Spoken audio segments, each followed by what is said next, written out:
There's no real evidence of that. Of course there is. No. It's all over the place. Leslie, Sir, they spied on my campaign and they got caught. Can I say something? You know, this is 60 Minutes, and we can't put on things we can't verify. You won't put it on because it's bad for Biden. We can't put on things we can't verify. Leslie, they spied on my campaign. Well, we can't verify It's been totally verified.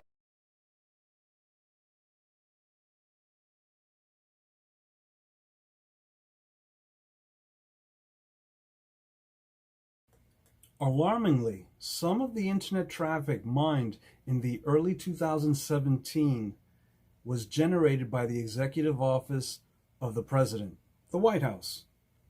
That is, the tech executive who has been identified as Rodney Jaffe was monitoring then-President Trump, trying to portray him as Putin's mole.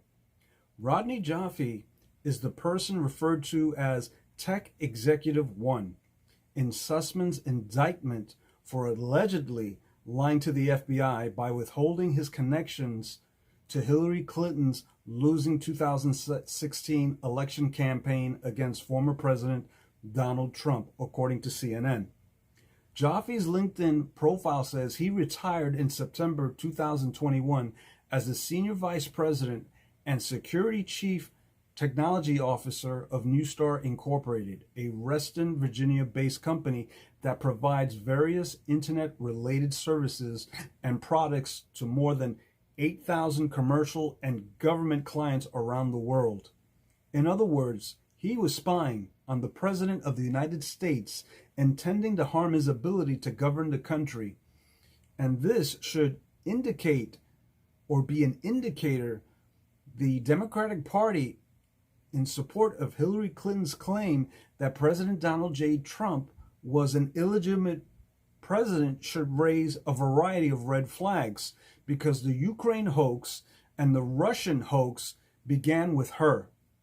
She wanted to be president so bad that she bathed in the proverbial swamp then President Trump was trying to drain.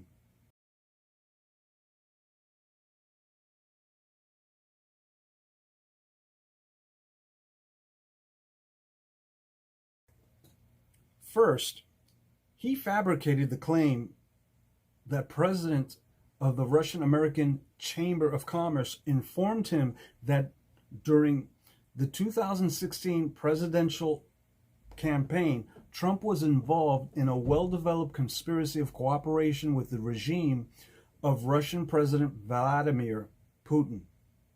In reality, the indictment says this conversation never happened. The chamber president is not identified by name in the indictment after the Steele dossier became public. However, there was intense speculation that the chamber's founder, Sergei Milan, was a Steele dossier source. However, according to Milan, he outright denied being a source and trashed the dossier as fake news created by sick minds. Dachenko is also alleged to have concealed that one of his sources for the information he provided to Steele was a longtime Democratic Party operative who was close to the Clintons. The so-called source was revealed to be Chuck Dolan, a public relations executive who had Russian contacts and referred to as PR Executive 1 in the indictment. The Trump-Russia collusion narrative was a political attack manufactured by the Clinton campaign. Relying on Dachenko, Steele compiled the reports for Glenn Simpson, co-founder of intelligence firm Fusion GPS, which specializes in digging up political dirt. Fusion GPS was retained for the Trump project by Perkins Coie, the Clinton campaign's law firm. In September, Durham indicted former Perkins Coie attorney Michael Sussman for making a false statement to the FBI while peddling Trump-Russia allegations that the Bureau eventually found unsubstantiated. Durham alleges that Sussman concealed that he was working for the Clinton campaign and the tech executive who was hoping for an important government job if Clinton was elected.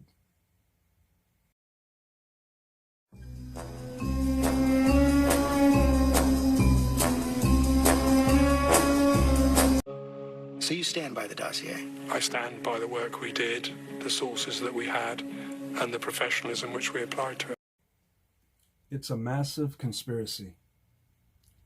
The only question we need to ask ourselves right now is who is all involved? What did those people involved know, and when did they know it? Who's the ringleader? Was it Clinton? Was it John Podesta? Was it Mark Elias? Michael Sussman? I think it's all the above. Is it James Clapper? John Brennan? James Comey? Lisa Page? Peter Strzok? Bill Priestap? It's all the same cast of characters? So that's something that has to be investigated. But bear in mind, no matter how high and deep these roads lead to, I have very little confidence the aforementioned will be prosecuted. This is how a corrupt government operates since the inception of the almighty dollar. Like I said, there is no such thing as a poor politician, only poor Americans.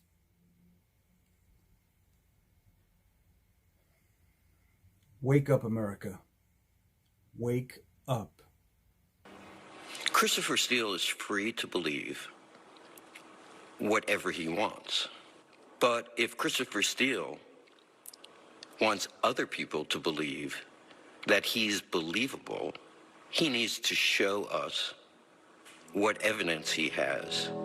Turns out Donald Trump was right. Again, the Democrats were spying on him, not just as a presidential candidate, but as President of the United States.